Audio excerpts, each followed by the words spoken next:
ধন সম্পত্তি ঐশ্বর্যে ডুবে আছে। এর উদ্ধার কি করে হবে? সাধু চিন্তা করছে, চিন্তা করে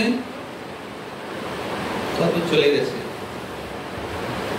কিছুদিন পরে ওই রাজার শরীর খারাপ হয়ে গেছে। তখন সে বৈদ্যের কাছে গেছে। বৈদ্য বলছে যে তোমার তো একটু কঠিন রোগ হয়ে গেছে, তো আমি জানি না কত সময় আছে তোমার হাতে। সাধু অনেক ওই রাজা অনেক চিন্তায় পড়ে গেছে, কি হবে কি হবে। তখন সে ওই সাধু বাবাকে আবার ডেকেছে। সাধু এসছে ওনার বাড়িতে। সাধু বাবা আমার এরকম শরীর খারাপ হয়ে গেছে, রোগ হয়েছে, আর বৈদ্য বলছে যে আমার কাছে কত সময় আছে বলতে পারবে না। তখন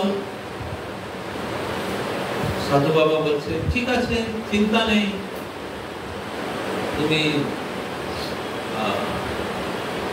তুমি মৃত্যুর পরে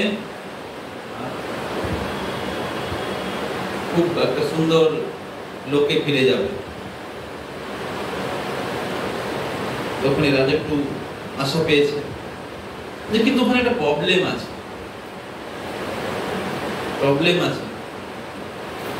বলছে কি প্রবলেম? ওখানে মশা আছে, বৃষ্টি হচ্ছে, অনেক মশা চারিদিকে, মশা আছে। তাহলে কি হবে সাধু বাবা? চিন্তা নেই, মশারি পাবে, মশারি আছে। তো সাধু এই রাজা একটু ভোগ পেয়েছে, বলছে কিন্তু একটা প্রবলেম আছে। মশারি তাহলে কোন ফুটো আছে, তাহলে কি হবে সাধু বাবা? বলছে ঠিক আছে, তোমাকে এই সুইটা দিচ্ছি, তুমি এটা নিয়ে যেও, ঠিক আছে? রাজা খুব আশা আনন্দ খুশি হয়ে গেছে বলে সাধু চলে গেছে। রাজা বলছে ঠিক আছে, মরে তো যাবো, কিন্তু সুই তো আছে আমার কাছে, ঠিক আছে, সুইটা তোর সঙ্গে থাকবে আমার। চিন্তা করতে করতে সাধু বাবা চলে গেছে। তখন রাজা চিন্তা করছে, আরে বাবা, আমি তো এই সুইটা নিয়ে যেতে পারবো না, সুইটা কি করে আমি নিয়ে যাবো? হ্যাঁ, রাজা খুব ঠিক আছে, মরে তো যাবো, বুঝতে পারছি, এটা কিছু করার নেই, ওখানে যাবো, ওখানে ভালো বলছে, সাধু বাবা বলেছে ভালো একটা জগৎ রয়েছে, কিন্তু ওখানে সমস্যা আছে, মশা আছে, মশারিতে ফুটো আছে, সুইটা নিয়ে যাবো। চিন্তা করতে করতে তখন উনি ভাবছে, আরে আমার মৃত্যু হতো, খালি হাতে যাবো, কিছু তো সঙ্গে যাবে না। তখন ভাবছে সাধু বাবাকে আমাকে ধোকা দিল। হ্যাঁ, তো তখন সাধু বাবাকে আবার ডেকেছে। তখন সাধু বাবা বলছে যে আমি তোমাকে বলতে চাইছিলাম যে তুমি মৃত্যু হলে, যদি তোমার মৃত্যু হয়, একটা সুই নিয়ে যেতে পারবে না, আর তুমি কত বড় একটা রাজ্য, তুমি ঐশ্বর্য তুমি জোগাড় করেছো, সঞ্চয় করেছো, লাভ করেছো, এটা একটাও তোমার সঙ্গে। তখন রাজা তার জ্ঞান ফিরল। তো তখন ও বলল, আমি কি করবো এখন তাহলে? তখন উনি বললেন, তুমি ভগবানের আরাধনা করো, ভগবানের ভক্তি করো। আর ভগবানের ভক্তি করার সবচেয়ে সহজ এবং সরল উপায় হচ্ছে ভগবানের দিব্য নাম, এই হরে কৃষ্ণ মহামন্ত্র, হরে কৃষ্ণ কৃষ্ণ কৃষ্ণ হরে হরে, হরে রাম রাম রাম হরে হরে। গীতাতে ভগবান বলছেন, সততম কীর্তয়ন্ত মাম যতন্তশ্চ দৃঢ়ব্রতাম। সর্বদা আমার নাম কীর্তন করো, যত্ন সহকারে, দৃঢ়ব্রতা, দৃঢ়তা সহকারে। আর এই জায়গায় ভগবান বলছে, যজ্ঞানাম জপ যজ্ঞাস্মি, সমস্ত যজ্ঞের মধ্যে আমি জপযোগ্য। তাই ভগবানের নাম ভগবান থেকে অভিন্ন, ভগবানের কথা ভগবত গীতা ভগবান থেকে অভিন্ন, ভগবানের বিগ্রহ ভগবান থেকে অভিন্ন। তাই আমরা ভগবানের নাম জপ করার মাধ্যমে, গীতা ভাগবত করার মাধ্যমে, ভগবানের সেবা করার মাধ্যমে, আপনাদের বাড়িতে ভগবানের নিশ্চয়ই মন্দির বা সিংহাসন বা ফটো থাকবে, সেখানে ভগবানের পূজা করার মাধ্যমে আমরা ভগবানের কৃপা লাভ করতে পারি।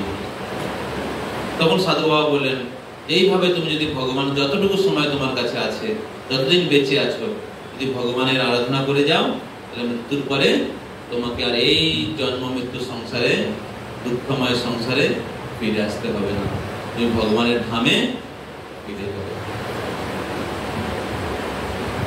তো এইভাবে মানুষ এই জগতে কি করছে? মানুষ সেই আত্মাকে উদ্ধার করার চেষ্টা করছে। মানুষ এই ভৌতিক সংসারে বিভিন্ন ভাবে ভোগ করার চেষ্টা করছে, বিভিন্ন ভাবে বিভিন্ন ধন ঐশ্বর্য, সম্পত্তি, ব্যাংক ব্যালেন্স, প্রপার্টি, এগুলো লাভ করার চেষ্টা করছে। কিন্তু এগুলো কিছু আমাদের সঙ্গে যাবে না। তাই আমাদের কর্তব্য, আমাদের জীবন ধারণের জন্য যতটুকু প্রয়োজন, স্বাচ্ছন্দ্যে জীবনযাপন করার জন্য যতটুকু প্রয়োজন, ততটুকু আমাদেরকে সংগ্রহ করা, এবং বাকি সময়টা আমাদের এই আত্মার কল্যাণের জন্য, আত্মার উদ্ধারের জন্য আমাদের ভগবানের শরণাগত হওয়া। তো তাই এই মনুষ্য জীবন খুব গুরুত্বপূর্ণ। এই মনুষ্য জীবনকে আমরা এই আত্মার কল্যাণের জন্য, আত্মার উদ্ধারের জন্য আমাদের প্রয়াস করা উচিত। তা না হলে না তো আমাদের সঙ্গে কিছু যাবে, আর অপরদিকে আমাদের এই মনুষ্য শরীর যে লাভ হয়েছিল সেটারও আমরা সদ্ব্যবহার করতে পারবো না, এবং আমাদের বিভিন্ন 84 লক্ষ জীবজনিতে ভ্রমণ করতে হবে। তো তাই শিল প্রভুপাদ আমাদের এই ইস্কন দিয়েছেন, এই এত বৈদিক শাস্ত্র দিয়েছেন আমাদেরকে, আমাদের কর্মজীবনের সাথে সাথে যেখানেই আপনি থাকুন, যে কোনো ব্যবসা করি, জীবন নির্বাহ করি, মুখে বলো হরি বল। আপনার যে কোনো ব্যবসা করুন বা আপনাকে ছাড়তে হবে না, শুধু কৃষ্ণকে জুড়ুন। কৃষ্ণ কি করে জুড়বো? এই গীতার শিক্ষা, এই ক্লাসে আসার মাধ্যমে, কৃষ্ণ নাম জপ করার মাধ্যমে। আজকে সারা বিশ্বের লোকেরা এই কৃষ্ণ নাম জপ করছে, সারা বিশ্বের লোকেরা তারা এই কৃষ্ণ ভক্তি অনুসরণ করছে। ইসকনে 99% লোকেরা গৃহস্থ, এবং তারা তাদের পরিবারের সাথে, তাদের কর্মজীবনের সাথে তারা কৃষ্ণ ভক্তি অনুসরণ করছে। আমাদের এই ভয়েসের সাথে, এই সেন্টারের সাথে অনেক লোকেরা যুক্ত রয়েছে। প্রভু আছেন, সায়ন প্রভু, রাহুল, আরো ভক্তরা রয়েছে। এরাও চাকরি করছে, পড়াশোনা করছে, ফ্যামিলি রয়েছে, তার সাথে সাথে কৃষ্ণ ভক্তি করছে। তাই আমাদের এই মনুষ্য জীবনের যে মূল্যবান সময়টা আমাদের কৃষ্ণ ভক্তির জন্য দিতে হবে। আমাদের হয়তো অনেক গুরুত্বপূর্ণ কাজ থাকবে, কিন্তু আমাদের বুঝতে হবে সবচেয়ে গুরুত্বপূর্ণ কাজটা কি। তা না হলে দুর্লভ আমরা মনুষ্য জীবন লাভ করলাম, কিন্তু সেটা আমরা নষ্ট করে। হরে কৃষ্ণ। কারো কোনো প্রশ্ন থাকলে জিজ্ঞাসা করতে পারেন। আপনাকে গৃহ ত্যাগ করতে হবে না।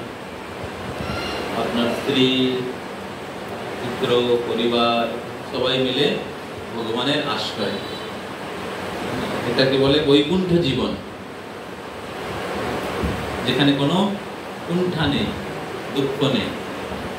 তাহলে প্রত্যেকটা ব্যক্তি কুণ্ঠায় রয়েছে, দুঃখে রয়েছে, গৃহে বিভিন্ন ধরনের সমস্যা, ঝগড়া, অশান্তি টিকটিকি টিকটিক করছে।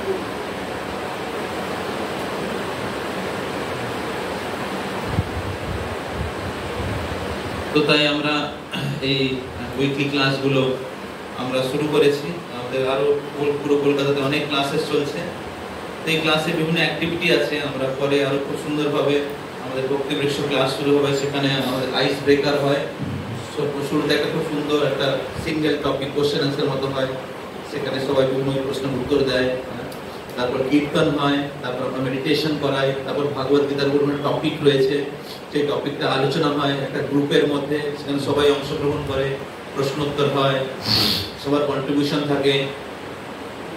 এবং লাস্টে প্রিচিং রিলেটেড কিছু আমরা কিভাবে এই কৃষ্ণ ভক্তি আরো লোকেদের কাছে পৌঁছে দিতে পারি, অন্যের উপকার হয়, এবং শেষে প্রসাদ।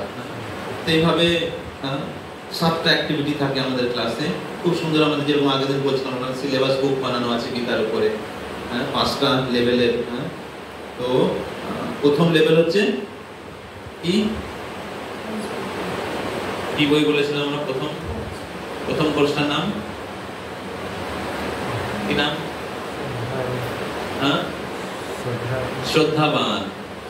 শ্রদ্ধাবান কোর্স।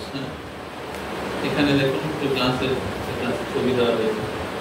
এরকম আমাদের গ্রুপ একটা সার্কেল থাকে, ভক্তি বৃক্ষ সার্কেল। কলকাতাতে প্রায় 400-500 সার্কেল রয়েছে, সেখানে অনেক লোকেরা যুক্ত রয়েছে। তারা পরিবারের সাথে সাথে তারা স্পিরিচুয়াল প্র্যাকটিস করছে, এবং আমাদের বিভিন্ন ট্যুর হয়। আমরা এই বছর দুর্গাপূজার সময় আমরা যাচ্ছি দক্ষিণ ভারতে, খুব সুন্দর, প্রায় 100 জন ভক্ত যাচ্ছে। এখানে আমরা কিষ্কিন্ধা, জগন্নাথপুরী, সেই সমস্ত জায়গা করে 10-12 দিনের ট্যুর। এর সাথে সাথে আমাদের বিভিন্ন উৎসব হয়, সামনে জন্মাষ্টমী আসছে, সেই উৎসবে আপনারা আসবেন।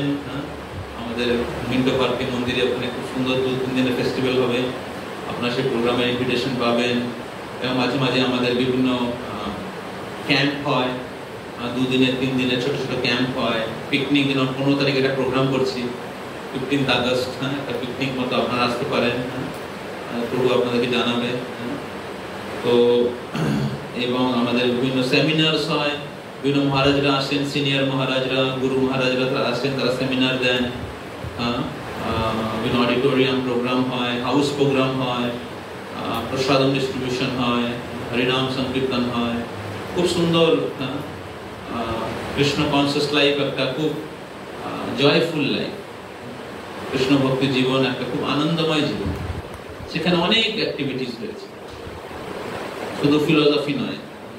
সেখানে আমরা খুব ভালো প্রসাদ খাই, সেখানে খুব সুন্দর মেডিটেশন, কীর্তন, বিভিন্ন ফেস্টিভ্যাল, বিভিন্ন ট্যুর,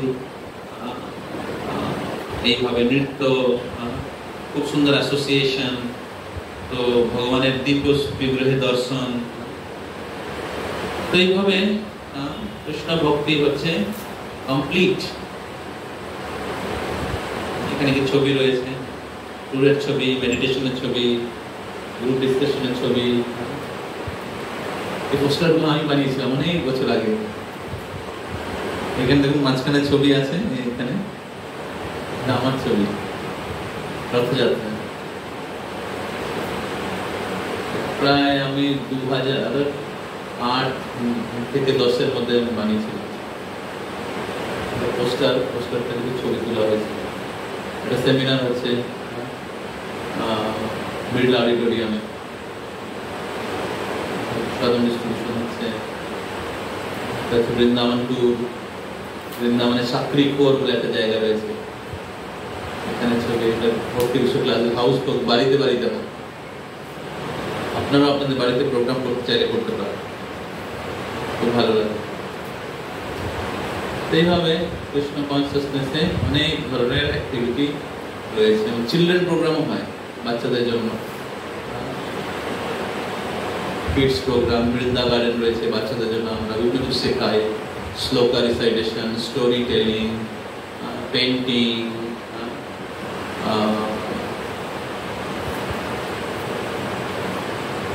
বিভিন্ন ধরনের লেসন ওরিয়েন্টেড কোর্স থাকে। তো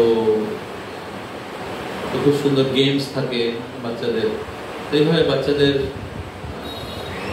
বাচ্চাদের স্পিরিচুয়াল গ্রোথ হয়, বাচ্চাদেরকে আমরা সঠিক সংস্কার দিই।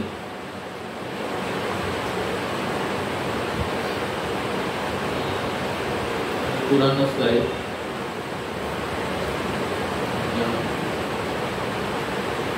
কলকাতার বিভিন্ন এলাকাতে এই প্রোগ্রামগুলো চলছে। এখন প্রায় এখানে তো ধরুন 100 মতো থাকবে, 100 না 70-80 থাকবে। এখন প্রায় 400 থেকে 500 ক্লাস খুলে গেছে।